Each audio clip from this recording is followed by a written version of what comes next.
This next question comes from actually the FGC Hollywood podcast from Max Splicer. Shouts out to Max Splicer. He does some really great FGC content on his YouTube page. In what order are things most important to you for your fighting games?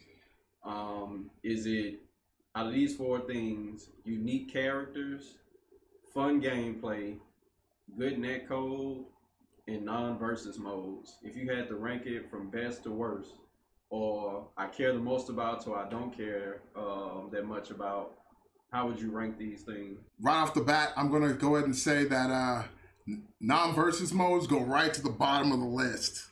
Like right there. Like that is so unimportant to me. Any like non-versus modes, like I'm sorry, I just don't care. I really don't care. Treasure battle. I've never done a single treasure battle since I started playing Tekken 7. Not even once. Not even once. I have no interest in doing that. I don't care. I'm not saying that there aren't other people who do care out there. I'm just saying that as far as I'm concerned, bottom of the list, man. But in fact, I would go if I wish that we had more slots so I could put that even further down. Not even like I want to put anything else in those slots. I just want to move like the non-versus modes further down the list. So yeah, non-versus modes, completely unimportant. Good netcode is weird because I do want to have good netcode, but at the same time, I prefer to play people in person, you know, at like tournaments and stuff like that and at meetups. So that's a little tricky. I think like but number one, I would probably have to say is fun gameplay. I have to enjoy myself at least a little bit before I can move on, you know, like to move on to like anything else. Like I have to at least enjoy playing the game. And that kind of goes hand in hand with what I would have as my second thing, which would be unique characters. But when I choose a character in a fighting game, I go by rule of cool, usually. Like whoever I think is the coolest character is the character I'm trying to play. So like in Soul Calibur 6, it's Astaroth. Tekken 7, it's Miguel. Grand Blue Fantasy Versus, it's Lil Wayne. Like Street Fighter 5, it's Ed, Adon, you know, Street Fighter 4, you know, the list goes on. So that's important. Like, so I'll be fun gameplay, unique characters, netcode, and then like a bunch of space, and then non-versus modes. This is actually pretty simple for me now that I think about it. Actually, my list is the same as Evans except for Switch, unique characters and gameplay. So unique characters is one. The thing about fighting games I love the most is just like the cast of characters that people can create. Sometimes you have some generic ones. Like I know that Cadwell gets a bad rep for being like the Street Fighter clone, and I mean sometimes they may deny, but it's like, come on, man, Rio, Fireball, Dragon Punch. Come on, man. Like,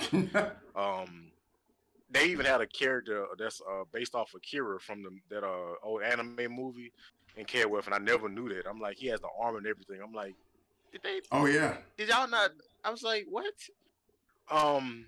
But yeah, unique characters. I think some of the most unique characters are definitely from Arc System games. Guilty Gear. Like Guilty Gear was like the first game that I saw where the character was just like, wow, these characters look insane. Like it's just like these good zany characters like Zappa. Like this dude just walking backwards with like this ghost. I'm just like, what is Frost? Like this, I guess he's a crazed surgeon with a bag on his head. Like, what is going on here? I like it, but what's going on here? Like, so definitely unique characters. Like, not only how they look, their design has to be unique, but like how they play. A good example of that would be like Carl in Blaze Blues. Like you literally controlling two characters, and it's not just like, oh, you press a button for that. You have to independently control him and the dog, which was dope.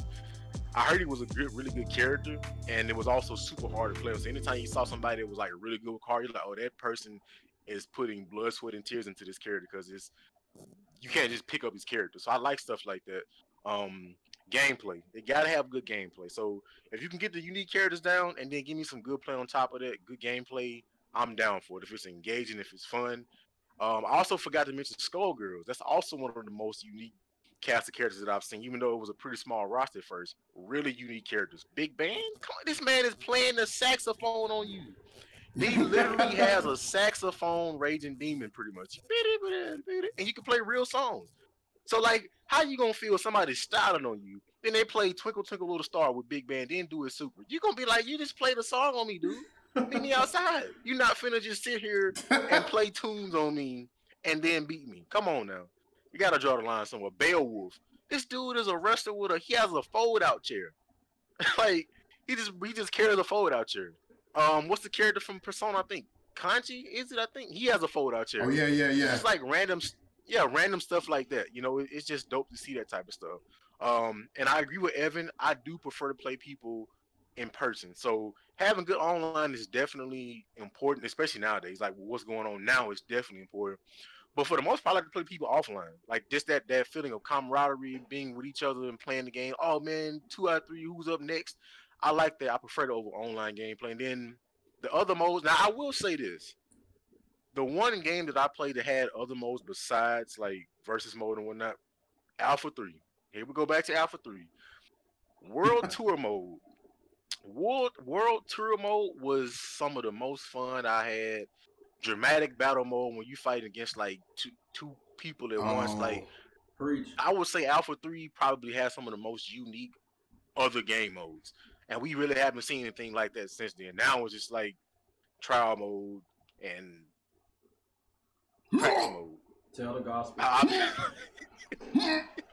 So it will actually be nice to see some other games that came out with like some unique game modes. And I do agree with Evan again. I played Treasure Battle a few times just because I was trying to get some items and gold, but it's nothing. I'm like, man, I sure gotta give me a fix in a Treasure Battle today, man. Shoot, I gotta give me some treasure, man. Like everybody you play Tekken, you playing online or against somebody or in training mode. So that's my list. Unique characters, gameplay, netcode, and then other game modes.